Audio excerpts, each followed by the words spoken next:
તો તલવાર પણ લોખંડની બનેલી હોય છે, તો તાલુ અને ચાવી પણ લોખંડના બનેલા હોય છે. પ્રશ્ન એ કોના હાથમાં છે એ હોય છે, અને એનો ઉપયોગ એ શેના માટે અને કઈ રીતે કરતો હોય છે એ હોય છે. બસ આ જ હકીકત લાગુ પડે છે પુસ્તકને.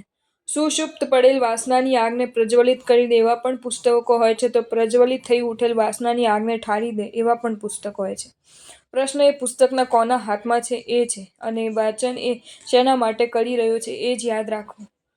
યાદ રાખવું કે દૂધ એનું એ જ હોય છે, પણ જો એ સર્પના મોઢામાં જાય છે તો ઝેર બની જાય છે, અને સશક્ત કિશોરના મુખમાં જાય છે તો અમૃત બની જાય છે. પુસ્તક કહે છે, મારી પસંદગીમાં તો વિવેક રાખજો જ, પણ તું પોતે વિવેકી બન્યો રહેજે. જો તમને આ वीडियो गम्यो है तो આ वीडियोને लाइक करो અને મારી ચેનલ જૈન ફેक्ट्स एंड स्टोरीज़ ने सब्सक्राइब करो. धन्यवाद. अगर आपको ये वीडियो अच्छा लगा हो तो इस वीडियो को लाइक